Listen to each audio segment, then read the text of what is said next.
नमस्कार दोस्तों, स्वागत है आपका हमारे YouTube चैनल बिंदास पढ़ाई में। तो आज हम हैं part 2 India at the eve of independence chapter के, जिसमें हम पढ़ेंगे एग्रीकल्चर सेक्टर में ऐसा क्या क्या भैया चेंज आया जिसके कारण जो किसानों की हालत पहले से ही खराब थी, थोड़ी बहुत वो और ज्यादा खराब हो गई। बेचारे रोड पे आ गए। ठीक है, बेचारे को ऐसी हालत हो गई कि सुसाइड तक भी करना पड़ गया बहुत सारे किसानों को। पूरा बारे में जानेंगे क्या क्या हुआ, कैसे हुआ और क्या क्या स्थिति हो गया किसानों का। तो भैया 85% जो पॉपुलेशन था कॉलोनियल रूल के टाइम पे, वो किसमें एंगेज था? वो एग्रीकल्चर में एंगेज था कॉलोनियल गवर्नमेंट के आने से पहले। ठीक है, 85% लोग किसानी करते थे। ये तो हम पहले से ही जानते हैं, इंडिया जो है कृषि प्रधान देश है। शुरुआत से ही कृषि ज्यादा करते हैं लोग इंडिया में। तो यहाँ के किसानों का हालत पहले से ही थोड़ा बहुत खराब था, क्योंकि इंडिया में एग्रीकल्चर के लिए प्रिमिटिव फार्मिंग का यूज किया जाता था। बहुत पुराने चीजों का इस्तेमाल किया जाता था। अभी भी लोग मॉनसून के ऊपर डिपेंडेंट थे, बारिश के ऊपर डिपेंडेंट थे। इरिगेशन फैसिलिटी अच्छा नहीं था। उसके बाद सॉइल जो थी वो प्रोडक्टिव नहीं थी कहीं कहीं पे। उसके बाद बहुत सारी प्रॉब्लम्स था, जिसके कारण पहले से ही किसान लोग फेस कर रहा था बहुत सारा प्रॉब्लम। अब यहाँ पे थोड़ा बहुत अपना खाना पीना का निकाल लेता था किसान कॉलोनियल गवर्नमेंट से आने से पहले। लेकिन यहाँ पे कॉलोनियल गवर्नमेंट आता है और बोलता है भैया किसान सबको एक नया चीज सिखाते हैं। किसान सब बोलता है क्या सिखाओगे भाई, चलो सीखते हैं। तो कॉलोनियल गवर्नमेंट बोलता है चलो भाई साइड में चलो, तुम्हें सिखाते हैं नया चीज। तो नया चीज कॉलोनियल गवर्नमेंट ने क्या सिखाया? जमींदारी सिस्टम सिखाया। अब ये जमींदारी सिस्टम और पहाड़ की तरह टूट पड़ा किसानों के ऊपर। कैसे टूट पड़ा? तो किसान सब बोले कि भैया नया चीज सिखा रहे हो, सिखाओ क्या सिखा रहे हो। तो जमींदारी सिस्टम में क्या था कि ब्रिटिश गवर्नमेंट सबसे ऊपर थी।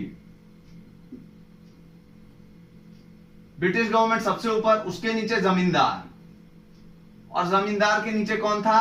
फार्मर्स। तो यहां पे क्या किया ब्रिटिश गवर्नमेंट ने, कॉलोनियल गवर्नमेंट ने कुछ जमींदार को हायर कर लिया, जो उस टाइम में अमीर लोग हुआ करते थे ना, जैसे कि राजा महाराजा जो थे।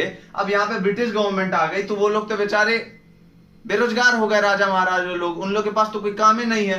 तो ब्रिटिश गवर्नमेंट ने बोला कि भैया आप लोग के पास कोई काम ही नहीं है। और राजा महाराजा ही केवल नहीं, अमीर लोगों को ब्रिटिश गवर्नमेंट एम्प्लॉयमेंट देती थी। किस रूप में? जमींदार के रूप में उनको भर्ती कर लिया करती थी और बोलती थी भैया आपको मैं 4 से 5 गांव या फिर कभी कभी 10 से 12 गांव भी दे दिया करती थी।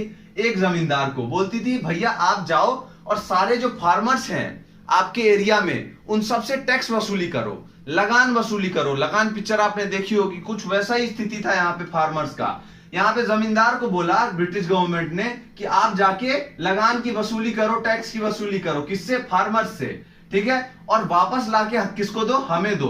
तो यहाँ पे जमींदार लोग का भी कोई ज्यादा प्रॉफिट नहीं था, बेचारे वो लोग भी इनके प्रेशर में आके ही कर रहे थे। अब जमींदार को क्या बोला था, अगर आपने ये काम समय पे नहीं किया हमारा, मान लो अगर हमने बोला है कि 1 महीने में आपको देना है हमें पैसा वसूल के फार्मर से, आपको अगर 2 महीना लग गया तो हम क्या करेंगे, आपका सारा जमीनें हड़प लेंगे। अब बेचारा जमींदार बोलता अरे भाई जमीनें हड़प लोगे हमारा, तो कोई बात नहीं, हम बेचारे फार्मर से ही जैसे भी वसूलना हो वैसे वसूलेंगे, आपका पैसा टाइम पे दे देंगे।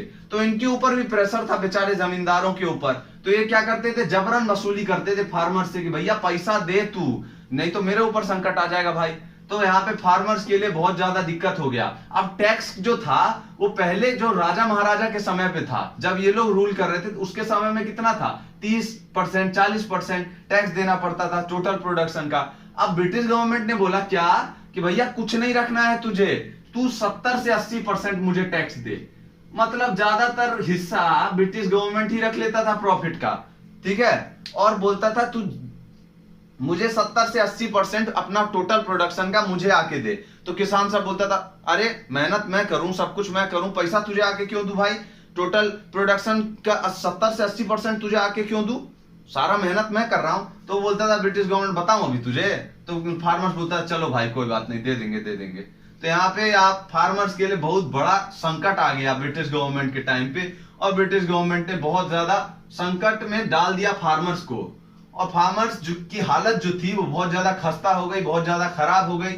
यहाँ पे कई फार्मर्स के पास 2 वक्त का खाना खाने के तक के लिए भोजन नहीं था। बेचारे लोन ले लेके खाना खाते थे, कर्ज ले लेके खाना खाते थे, और यहाँ पे ब्रिटिश गवर्नमेंट का टैक्स पे करते थे, ठीक है, कर्ज ले लेके जमींदारों से, बड़े बड़े मनी लेंडर्स से, जो साहूकार होते हैं उनसे, और यहाँ पे और ज्यादा कर्ज में डूब जाते थे और उसके बाद बेचारों को लास्ट में आत्महत्या करना पड़ता था। ऐसा स्थिति आ गया था कॉलोनियल गवर्नमेंट के टाइम पे, क्योंकि ये लोग बिल्कुल ही घटिया थे ना। ये लोग को कोई फर्क ही नहीं था इन फार्मर्स का क्या हो रहा है क्या नहीं हो रहा है, हमें तो केवल पैसा वसूलना है और ले जाके कहां ले जाना है, पैसा ब्रिटेन ले जाना है। तो यहाँ पे क्या करते थे, कभी कभी फार्मर्स से सारा प्रोडक्शन ले लेते थे और सबको कहां भेज देते थे, ब्रिटेन। कभी कभी ऐसा स्थिति भी हो जाता था कि फार्मर्स को, इंडिया के फार्मर्स को खाने तक के लिए अनाज नहीं है, खुद उपजा भी रहा है बेचारा और खुद उसके खाने के लिए पैसा नहीं है, ठीक है। तो भारत का एग्रीकल्चर सेक्टर का स्थिति बड़ा ही खराब कर दिया था ब्रिटिश गवर्नमेंट ने इस जमींदारी सिस्टम को लाके। तो फार्मर्स बोलता है चलो भाई, ब्रिटिश गवर्नमेंट बोलता है एक और ऑप्शन देता हूं तुम्हें। क्या ऑप्शन था, बोलता है तुम कैश क्रॉप उगाओ, कैश क्रॉप उगाओ तुम, ठीक है, कैश क्रॉप का उत्पादन करो, इससे मैं तुम्हें थोड़ा ज्यादा पैसे दे दूंगा। अब भैया फार्मर सब बोलता अरे अरे कैश क्रॉप उगाते हैं सारे। तो कैश क्रॉप में क्या आ गया, इंडिगो, नील का खेती करवाते थे फार्मर्स से जबरदस्ती, बोलते थे भैया कैश क्रॉप उगाओ फुर्ती से, फार्मर्स को बोलते थे।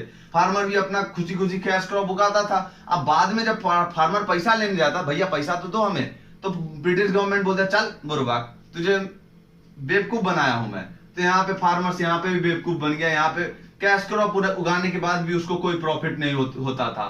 तो यहाँ पे ब्रिटिश गवर्नमेंट पूरा लूटने में तो लगा था, लेकिन कोई डेवलपमेंट का काम नहीं कर रहा था एग्रीकल्चर सेक्टर में। डेवलपमेंट का काम क्यों करेगा, जब उसको लूटना ही है खाली, तो डेवलपमेंट का हलवा करेगा। तो यहाँ पे इरिगेशन का फैसिलिटी बड़ा खराब था, लोगों को, फार्मर्स को अभी भी बारिश के ऊपर डिपेंडेंट रहना पड़ता था। इरिगेशन का कोई फैसिलिटी नहीं दिया था ब्रिटिश गवर्नमेंट ने, खाली बोलता था पैसा लाओ हमें, पैसा लाओ, ठीक है। इरिगेशन का फैसिलिटी खराब था। अब यहाँ पे ब्रिटिश गवर्नमेंट के प्रेशर था फार्मर के ऊपर कि ज्यादा से ज्यादा प्रोडक्शन करो, इससे के लिए फार्मर्स ने पूरा जगह पे किसानी ही कर दिया था। तो इसके कारण सॉइल के ऊपर बहुत ज्यादा प्रेशर पड़ गया था। अब सॉइल के ऊपर प्रेशर पड़ा तो सॉइल का डिग्रेडेशन हो गया, सॉइल का स्थिति भी खराब हो गया। तो यहाँ पे एग्रीकल्चर का प्रोडक्शन जो था कॉलोनियल गवर्नमेंट के टाइम पे वो घट गया, ठीक है। घट क्यों गया, क्योंकि सॉइल का स्थिति बड़ा खराब हो गया, क्योंकि सॉइल के ऊपर बहुत ज्यादा प्रेशर पड़ गया प्रोडक्शन करने का। तो यहाँ पे बड़ा ही खराब स्थिति कर दिया था ब्रिटिश गवर्नमेंट ने एग्रीकल्चर सेक्टर का, ठीक है। तो यहाँ पे एग्रीकल्चर सेक्टर के बारे में हमने जाना, तो अगली वीडियो में बाकी टॉपिक्स हम कवर करेंगे। धन्यवाद आपका इस वीडियो को देखने के लिए। अगर वीडियो पसंद आई हो तो प्लीज वीडियो को लाइक कीजिए, शेयर करिए एंड चैनल को सब्सक्राइब करिए। धन्यवाद।